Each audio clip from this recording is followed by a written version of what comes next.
Grabar. Bueno, vamos a leer otra vez en el Sermón del Monte, en el capítulo número 5 de, del libro del Evangelio de Mateo. Si lo quiere leer, hermano, por favor, hermano David. Sí, claro que sí, hermano. Permítame.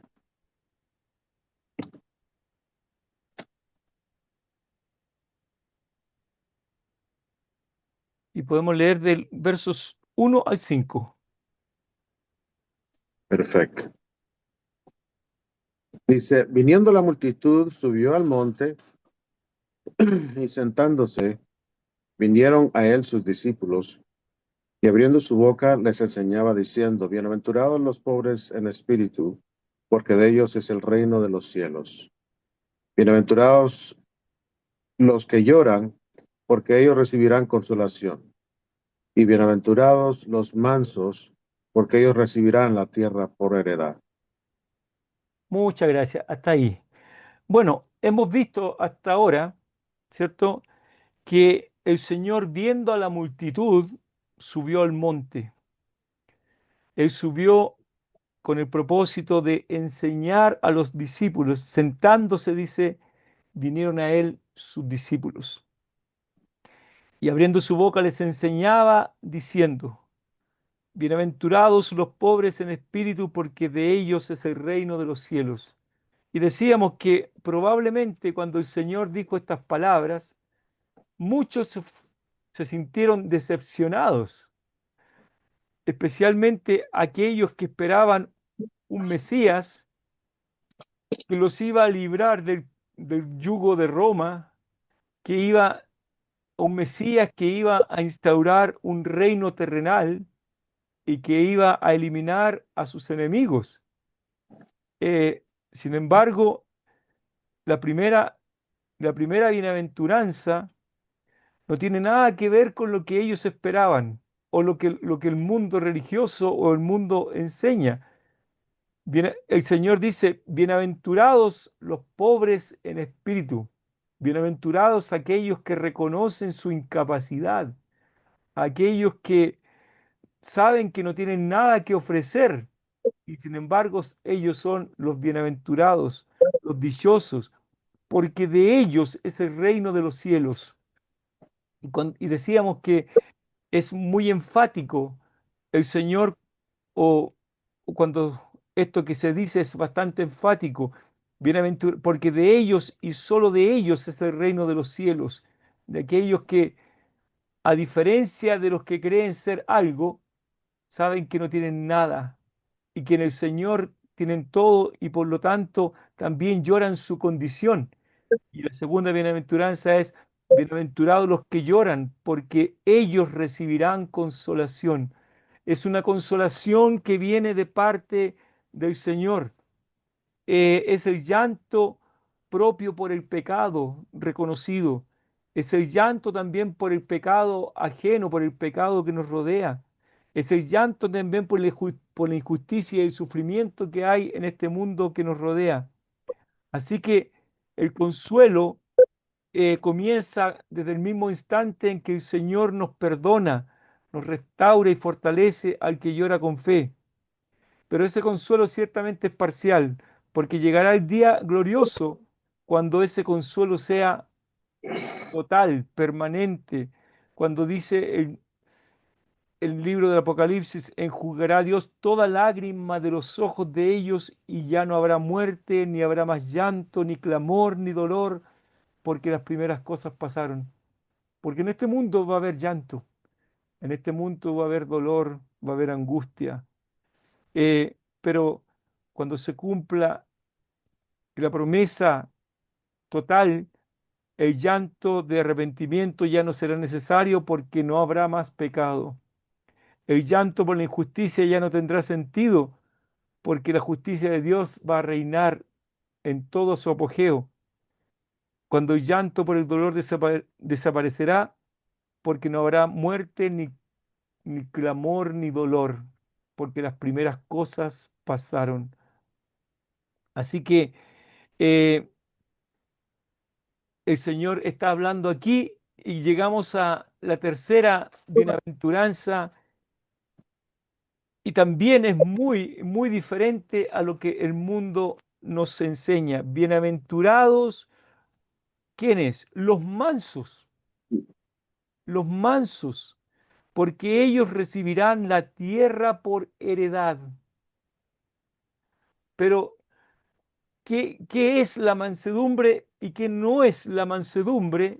Y vamos a igual a empezar como lo hemos hecho antes, viendo primero lo que no es la mansedumbre, porque en el mundo se confunde mansedumbre con ser apocado, con ser débil, con ser una persona que, que es cobarde, pero nada que ver con lo que la Biblia nos enseña y con el concepto de, de mansedumbre que tenemos en la palabra de Dios. Vamos entonces, bienaventurados los mansos, porque ellos recibirán la tierra por heredad. Eh, entonces dijimos que vamos a ver primero lo que no es la mansedumbre. No es timidez ni es cobardía, sino que es poder, poder del Señor controlado por el Espíritu Santo. Pablo dice a Timoteo en su segunda epístola, en el capítulo número 1, versículo 7, porque no nos ha dado Dios espíritu de cobardía, sino de poder, de amor y de dominio propio. El, el hombre manso es capaz de controlar su, su ira. El hombre manso es capaz de controlar sus impulsos, porque el hombre manso, es una persona que está dispuesta no a defender su propio honor, sino a defender el honor de Dios. Para eso, el hombre manso va a estar dispuesto a defender la honra y la gloria del Señor. Así que no es timidez ni cobardía, no es indiferencia ni pasividad frente al pecado. Eh, el hombre manso va a reaccionar ante el pecado, ante su propio pecado y también ante el pecado de los demás. No es apariencia religiosa de humildad con un orgullo escondido, que es lo que mostraban los fariseos, ¿cierto? Ellos tenían una apariencia de piedad, pero no es eso lo que el Señor está hablando cuando dice bienaventurados los mansos. No es un conformismo ciego. Bueno, yo soy así, ¿qué le vamos a hacer? El manso no se deja aplastar por el mal, pero tampoco responde con violencia. Es una persona que es capaz de vencer con el bien el mal. El hombre manso, entonces, eso no es la mansedumbre de lo que la palabra de Dios nos enseña. Por lo tanto, ¿qué es entonces la mansedumbre? ¿Qué es la mansedumbre? No es debilidad, sino poder bajo Sorry. control. El término griego praus se usaba para describir a un potro domado, un potro que es fuerte, pero obediente a su amo, un potro que ha sido domado y que entonces es fuerte, pero él es capaz de doblegarse ante su amo. Cuando nosotros leemos en el libro de los Hechos cómo era Saulo de Tarso, era como un potro desbocado, ¿verdad? Que dice cómo comienza el capítulo 9 del libro de los Hechos.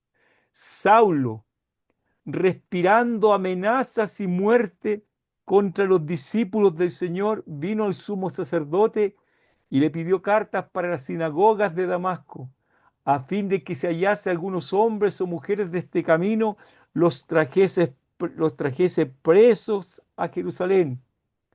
Mas yendo por el camino, aconteció que al llegar cerca de Damasco, repentinamente le rodeó un resplandor de luz del cielo, y cayendo en tierra oyó una voz que le decía: Saulo, Saulo, ¿por qué me persigues? Podríamos decir, era un potro salvaje, un potro que iba echando coces para ir a apresar a los discípulos del Señor, pero cae de rodillas ante aquel a quien perseguía. Saulo, Saulo, ¿por qué me persigues? Y allí hay una tremenda transformación. ¿Quién eres, Señor? Y le dijo: yo soy Jesús a quien tú persigues. Dura cosa te es dar coces contra el aguijón.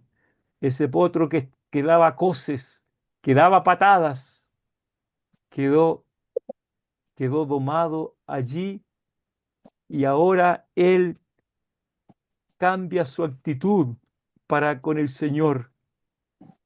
Temblando y temeroso dijo: Señor, ¿qué quieres que yo haga? ¿Qué quieres que yo haga? Ese hombre había sido transformado.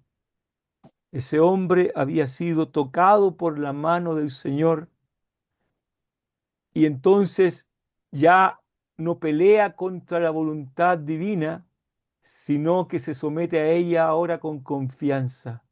Él creía, él creía que era la voluntad de Dios hacer muchas cosas contra el nombre del Señor, contra el nombre de Jesús de Nazaret.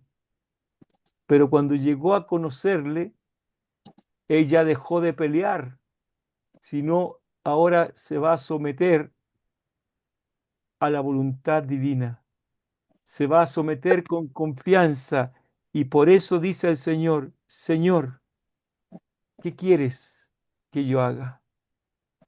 Así que podemos decir también que mansedumbre es tener la fuerza para responder con ira o con venganza, pero elegir el camino del amor, la paciencia y la confianza en Dios.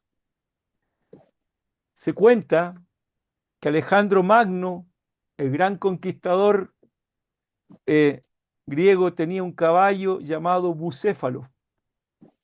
Ese caballo era fuerte, poderoso y difícil de dominar. Muchos intentaron montar ese caballo, pero fracasaron porque el animal se desbocaba. Era un caballo desbocado. Alejandro, siendo joven, lo logró no con violencia, sino con calma y dominio. Desde ese día, Bucéfalo fue su compañero fiel en todas las batallas donde Alejandro participó. Ese caballo poderoso, pero bajo control, es una imagen de la mansedumbre. No es debilidad, sino poder bajo control, poder bajo disciplina. Por eso el Señor viene a decir entonces: bienaventurados los mansos, dichosos, felices los mansos, porque ellos recibirán la tierra por heredad.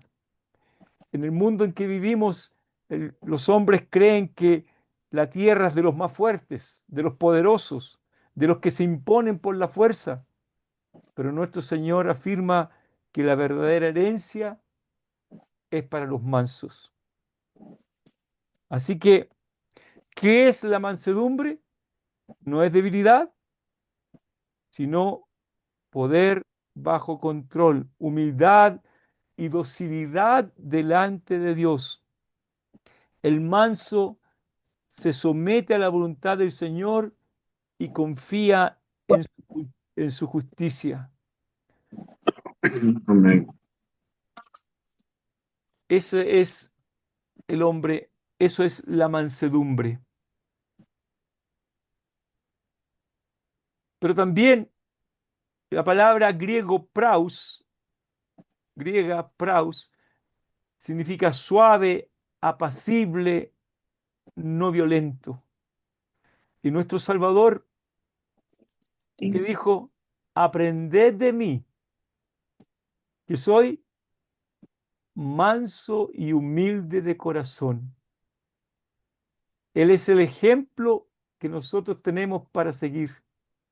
Él es, Pablo habló de la ternura y la mansedumbre de Cristo en la segunda carta a los Corintios, de la ternura y la mansedumbre de Cristo.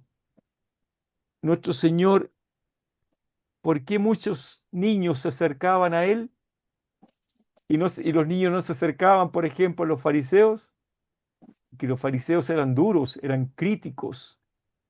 El Señor fue duro contra aquellos que hacían las cosas contrarias a la voluntad del Señor, ¿cierto? Él trató con firmeza a aquellos que, por ejemplo, eh, allí en el templo habían transformado el templo en en un mercado. ¿Y qué hace el Señor? Siendo el hombre más hombre manso, él tomó un azote de cuerda y sacó a los cambistas.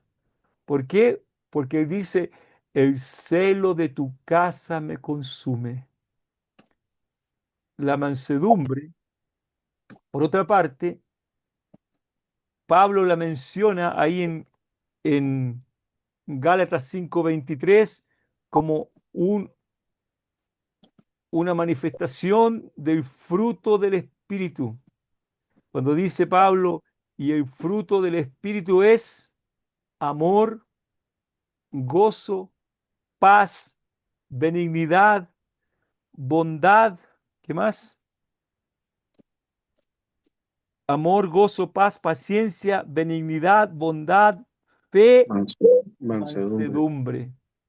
Mansedumbre no es algo natural, no es algo aprendido, es algo que nosotros recibimos por medio del Espíritu Santo. Y el Espíritu Santo empieza a trabajar en nosotros, por así decirlo, para domarnos. El Espíritu Santo empieza a trabajar en cada uno de los creyentes. Así que Pablo menciona la mansedumbre como evidencia del carácter de Cristo en nosotros. Porque todas estas cosas que se mencionan, todas estas características del fruto del Espíritu, el fruto del Espíritu es amor. Y nuestro Salvador nos amó como nadie nos ha amado. Al que nos amó y nos lavó de nuestros pecados con su sangre, a Él sea la gloria. Y nos amó con un amor que excede a todo conocimiento. Y en Él había esto, amor, gozo, paz, paciencia, benignidad, bondad, fe, mansedumbre, templanza. Contra tales cosas no hay ley, dice Pablo allí en la carta a los Gálatas. Y eso, esa, la mansedumbre se da primeramente en una relación vertical, porque un hombre manso, primeramente, tiene que serlo para con Dios, porque hay una sumisión confiada en el Señor, una sumisión hacia Dios. El hombre manso es uno que, en primer lugar, reconoce, reconoce el poder de Dios, reconoce su soberanía y se somete a la voluntad del Señor y se somete también a la voluntad expresada por Dios en su palabra. Pero el hombre manso igualmente tiene que tener una relación horizontal con aquellos que le rodean. El hombre manso también tiene que mostrar aquellas características de mansedumbre en un trato humilde, en un trato sin imponerse a otros, con paciencia hacia otros. Es decir, nosotros tenemos que tener primero mansedumbre para con Dios y luego mansedumbre también con nuestros semejantes. La mansedumbre podemos definirlo entonces como firmeza, pero con humildad, autoridad, pero con paciencia, fortaleza, pero con ternura. Eso es algunas de las definiciones que nosotros tenemos de la mansedumbre. Y el Señor dice, bienaventurados, dichosos, felices, tremendamente dichosos aquellos que son mansos, aquellos que son mansos. Eh, Nuestro Salvador mostró esa mansedumbre en, en su vida. Y por eso Él dice, aprended de mí, que soy manso y humilde de corazón. Amén. Pablo, Pablo, por ejemplo, en la carta, en la carta a los Efesios, en el capítulo número 4, Efesios capítulo número 4,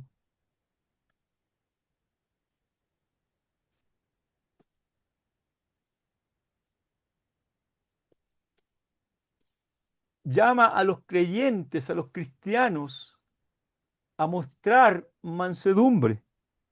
Dice capítulo 4, versículo primero, yo pues preso en el Señor, os ruego que andéis como es digno de la vocación con que fuisteis llamados, con toda humildad y mansedumbre, soportándoos con paciencia los unos a los otros. Amén. Y cuando dice, yo pues preso en el Señor, os ruego que andéis como es digno, es decir, que se manifieste ese equilibrio que debe haber entre lo que nosotros decimos y lo que nosotros mostramos. Ese, la palabra digno es equilibrio en la balanza, que hay ese equilibrio. Si yo digo que soy de Cristo, entonces debo andar con la dignidad de la vocación con que fuimos llamados. Entonces, ¿cómo? Con toda humildad y mansedumbre. Juan dice, el que dice que es de él, ¿qué más sigue?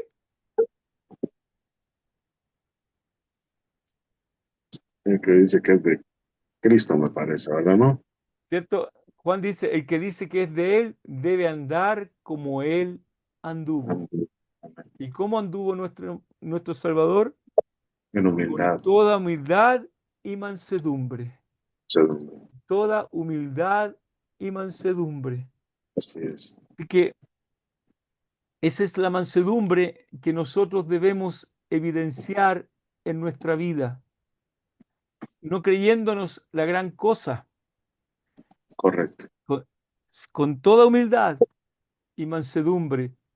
Humildad reconociendo nuestra incapacidad, nuestra pequeñez, pero mansedumbre porque el Señor nos ha dado poder, pero ¿para qué? Para que nosotros podamos andar mostrando que le pertenecemos con un poder, pero bajo control. Correcto. Aquí hay algunas definiciones que encontré y que me gustaron, por eso las definiciones que hicieron hombres de Dios del pasado, hombres también de nuestro siglo o del siglo XX. Dice Matthew Henry. Y creo que todos sabemos quién fue Matthew Henry, ¿cierto? Un hombre que comentaba la palabra de Dios. La mansedumbre consiste en la humildad del corazón y la quietud de espíritu que nos capacita para recibir las ofensas y soportarlas y perdonarlas sin resentimiento, sometiéndonos pacientemente a la voluntad de Dios. ¿Qué es entonces para, para Matthew Henry la mansedumbre? En la humildad del corazón y la quietud del espíritu que nos, que nos capacita para recibir las ofensas, soportarlas y perdonar sin resentimiento, sometiéndonos pacientemente a la voluntad de nuestro Dios.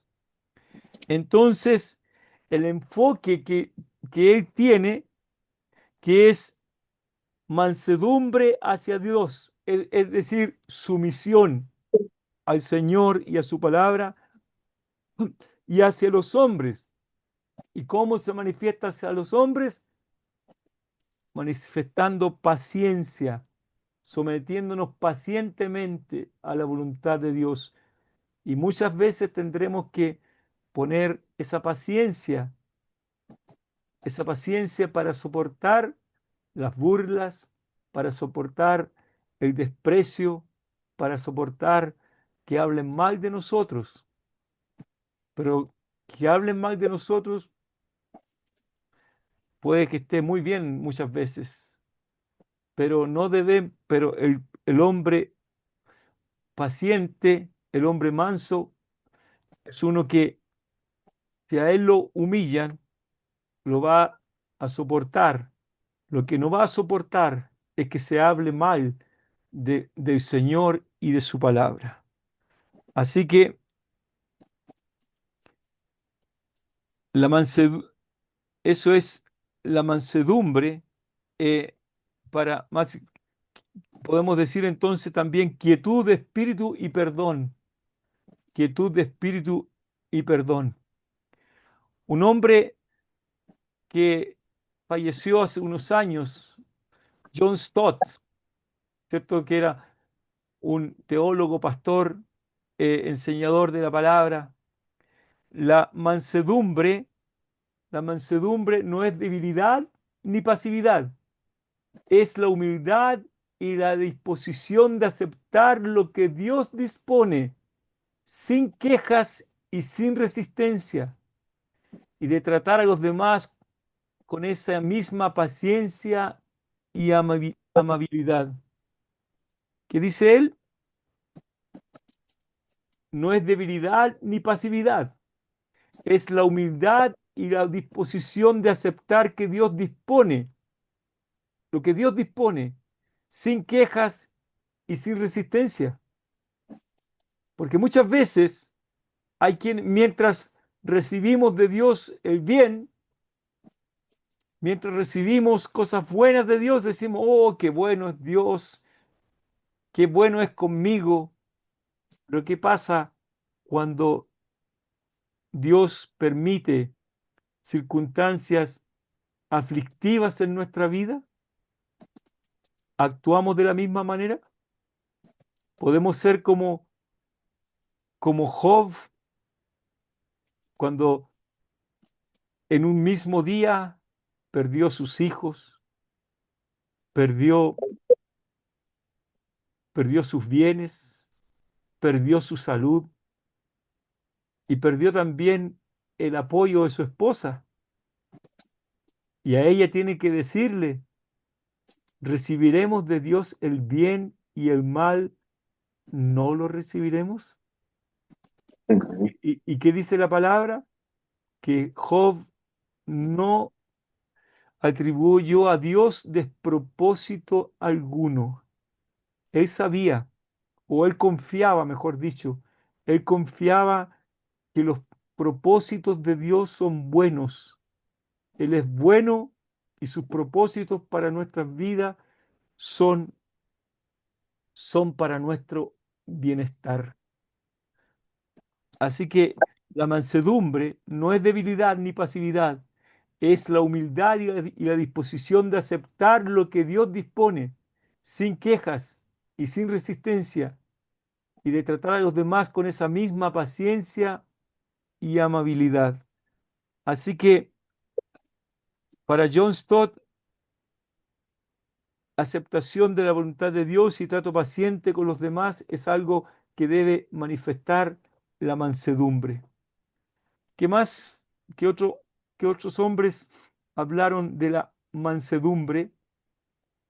El doctor Martin Lloyd Jones, él, él tiene un estudio completo del Sermón del Monte que es muy interesante de leer y de considerar. ¿Qué dice Martin Lloyd Jones? El manso es aquel que ha sido humillado en la presencia de Dios y por lo tanto no demanda nada para sí mismo. No es orgulloso, no es sensible al insulto, no está siempre a la defensiva porque ha dejado de preocuparse por su propio honor y lo ha puesto en las manos de Dios. Entonces, para Martin Lloyd Jones, el enfoque es libertad del orgullo y del afán de defenderse. El que sabe que no tiene nada que no tiene nada que defender, el que sabe que no tiene nada que reclamar, no va a intentar defenderse. Él va a decir, Dios es mi vindicador, el Señor me conoce. Y él sabe que no tiene nada que defender. Y como aquella mujer que fue al Señor, aquella mujer sirofenicia, que fue al Señor pidiendo que el Señor actuara en favor de su hija. Y el Señor le dice, mujer, no está bien dar el pan a los perrillos. Pero ¿cómo actuó ella? ¿Qué le dijo ella al Señor? Sí, Sí, Señor, pero también los perdidos. pero aún los perrillos comen de lo que cae de la mesa de sus amos. Ella nos dijo, ella nos dijo, ¿cómo se te ocurre tratarme de esa forma? Ella reconoció quién era, pero aún así acudió a la misericordia, a la bondad de nuestro Señor. Ella actuó con la mansedumbre que debe tener uno que ha recibido de la gracia del Señor. Otro hombre de Dios del pasado, Jonathan Edwards, que dice él, la mansedumbre es una disposición cristiana que consiste en tener un espíritu tranquilo, humilde y paciente, que se opone a todo orgullo, ira, venganza y contienda. Así que él hace un contraste entre lo que es la mansedumbre, que es muy distinto al orgullo y a la ira. Es, el espíritu de mansedumbre es una disposición cristiana que consiste en tener un espíritu tranquilo, humilde y paciente, que se opone a todo orgullo, ira, venganza y contienda. Estas son entonces algunas definiciones y hay otras. Spurgeon, conocido como el príncipe de los predicadores, este hombre que vivió en el siglo XIX, entre los años 1834 y 1892. Él murió relativamente joven. La mansedumbre es la gracia que mantiene nuestras pasiones bajo control. No es cobardía ni espíritu servil, sino calma y dominio propio producidos por el Espíritu Santo. Es el Espíritu Santo que es capaz de controlar nuestros impulsos, nuestras pasiones internas. ¿Y por qué? Porque es una gracia que proviene del Señor. La mansedumbre es una gracia que mantiene nuestras pasiones bajo control. Es una gracia del Señor. Es una gracia, porque ¿y qué es gracia? Aquello que recibimos sin merecerlo. Y A. W. Tozer, como normalmente escribe en sus libros, A. W. Tozer se llamaba Aidan Wilson Tozer, eh, un hombre del siglo recién pasado, que dice él, la mansedumbre es el poder espiritual de dejar que Dios pelee nuestras batallas en lugar de nosotros mismos. Es la gracia de no tener que defendernos porque confiamos en el Señor que nos vindicará. No necesitamos defendernos. El Señor, el Señor nos vindicará. Eso lo mostró, por ejemplo, Esteban, cuando siendo apedreado, que dijo, Señor, no les tomes en cuenta este pecado. No les tomes en cuenta este pecado. Nuestro, así que aquí hay algunas definiciones de mansedumbre, pero creo que me queda una más. Ah, no. Eh, ¿Cuáles son las características que ha de tener un hombre manso? Como lo dijo el Señor, aprended de mí que soy manso y humilde de corazón. Él tenía todo el poder, pero ese poder estaba totalmente controlado por el Espíritu de Dios. Es un hombre manso, es un hombre de un corazón humilde, un hombre que reconoce que no tiene nada que defender delante del Señor. Es un hombre que, que reconoce la grandeza del Señor, pero su propia pequeñez. Es un hombre que es paciente ante la ofensa, que no busca venganza, que es capaz de perdonar. Y como dice la carta a los Colosenses, de la manera que Cristo nos perdonó. Es capaz de perdonar de esa manera. Colosenses 3:12 nos dice allí, vestidos pues como escogidos de Dios, santos y amados de entrañable misericordia, de benignidad, de humildad, de mansedumbre, de paciencia, soportándoos unos a otros y perdonándoos unos a otros, si alguno tuviera queja contra otro, de la manera que Cristo os perdonó, así también hacedlo vosotros. Entonces, un hombre, un hombre manso es un hombre que es capaz de perdonar. ¿Y por qué? Porque un día fue perdonado, porque fuimos perdonados. El Señor nos salvó no por obras de justicia que nosotros hubiéramos hecho, sino por su misericordia. Entonces, el hombre manso es capaz de perdonar las ofensas. Es un hombre que ha confiado en la justicia de Dios, no en sus propias fuerzas, no en su propia justicia. Es un hombre manso, es un hombre pacificador, no conflictivo, pero no renuncia a la verdad. Esas son algunas de las características de los hombres mansos. Bueno, pero ¿quiénes, quiénes tenían estas características?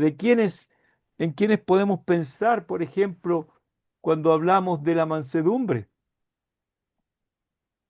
Moisés, por ejemplo. ¿Qué dice la palabra de Dios respecto de Moisés? Era más manso que todos los hombres, pero fue firme para guiar a Israel y para corregir a Israel. En Números, capítulo número 12, cuando Allí se nos relata que eh, Aarón y María, sus hermanos, murmuraron contra Moisés. Ellos murmuraron contra Moisés, hablaron contra él a causa de la mujer cusita que había tomado, porque él había tomado mujer cusita, y dijeron, ¿solamente por Moisés ha hablado Jehová? ¿No ha hablado también por nosotros? Y lo oyó Jehová.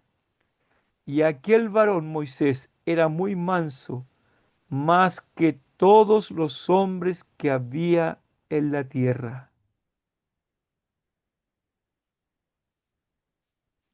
Y Dios dice más adelante de él, cuando Dios tiene que reprender la locura de Aarón y de María, verso 6, y les dijo, oíd ahora mis palabras.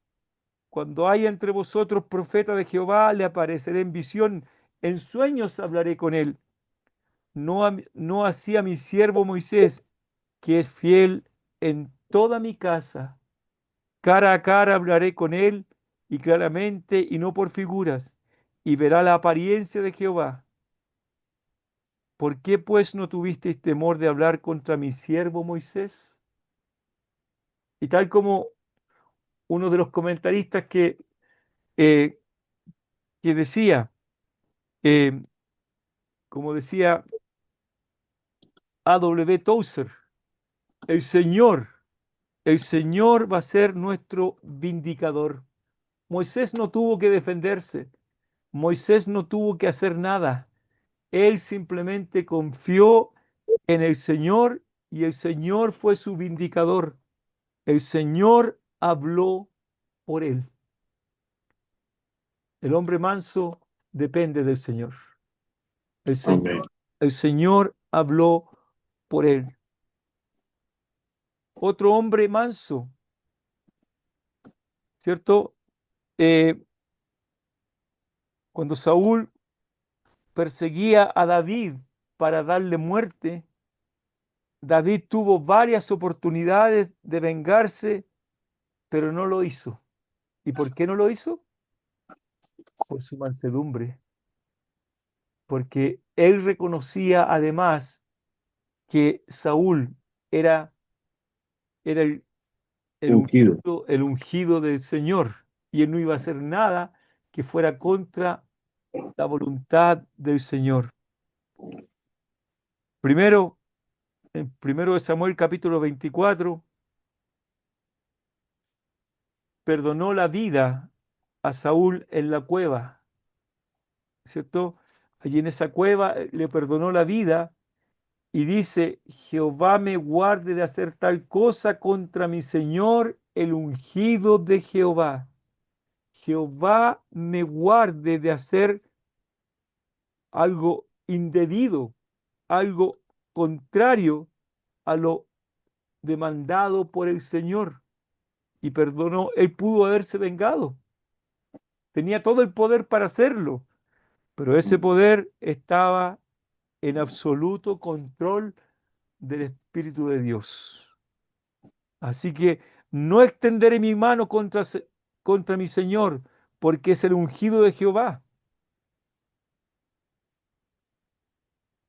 No extenderé, aun cuando sus siervos, aquellos que le rodeaban, le decían, Dios lo puso allí, es tu oportunidad, Él busca tu muerte. Sin embargo, David, David actuó como un hombre manso. En el capítulo 26 también del primer libro de Samuel, eh, nuevamente se negó a herir a Saúl mientras dormía, confiando en que Dios iba a actuar. Nuevamente le perdona la vida cuando él tuvo la posibilidad de hacerlo.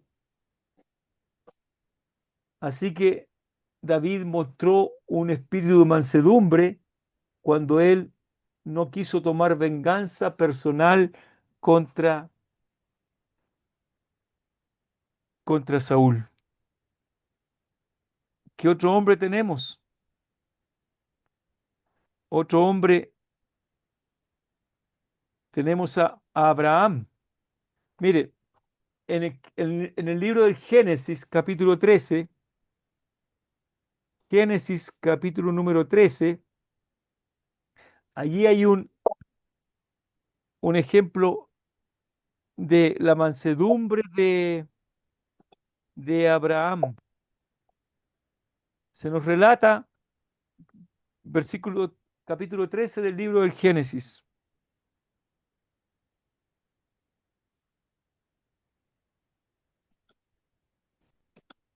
Abraham era riquísimo en ganado, en plata y en oro.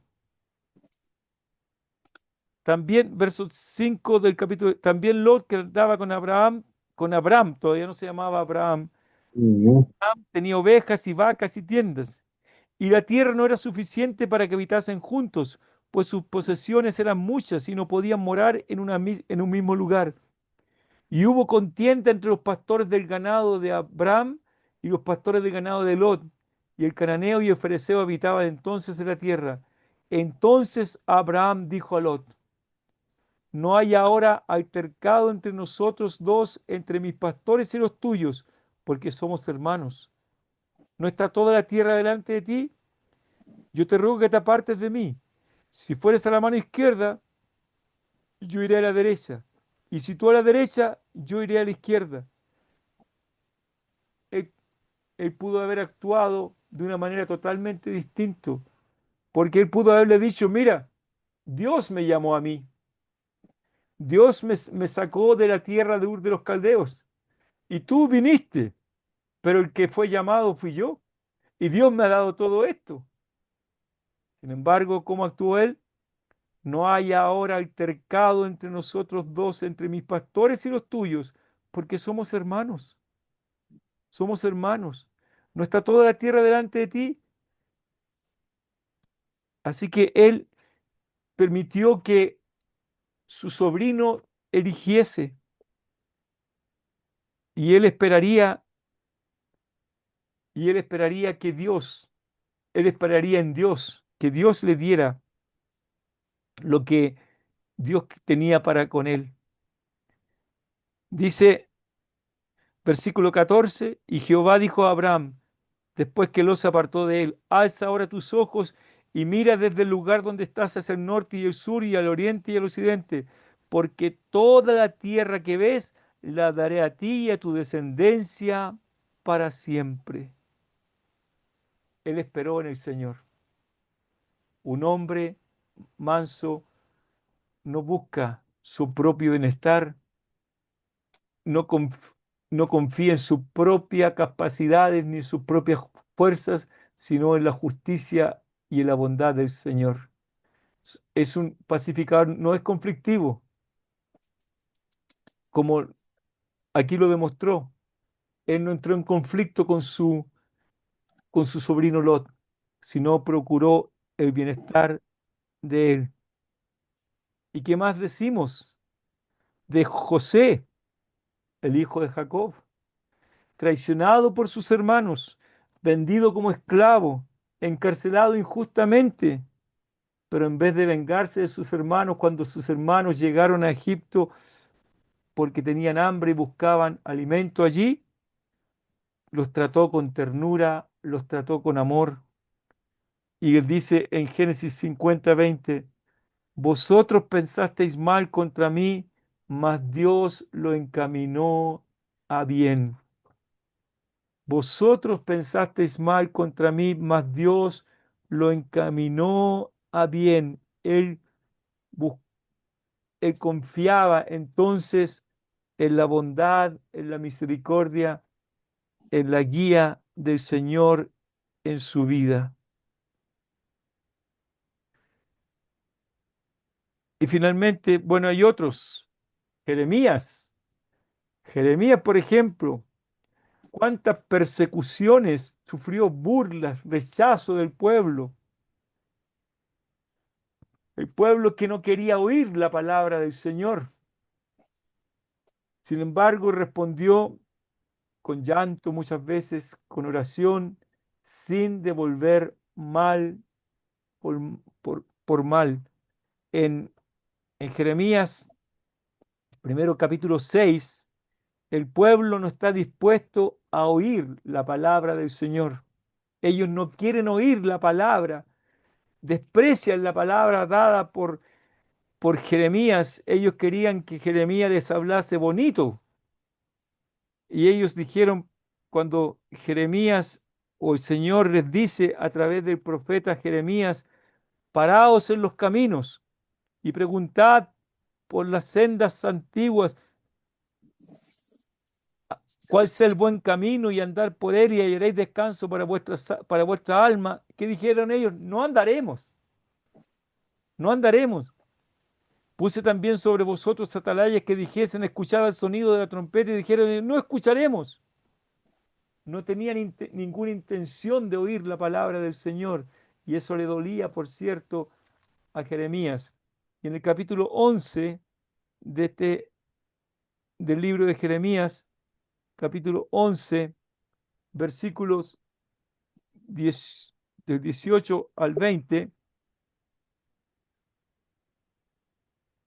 me pegaron las páginas acá, aquí está. Amén. Eh, Dice, y Jehová me lo hizo saber y lo conocí, entonces me hiciste ver sus obras.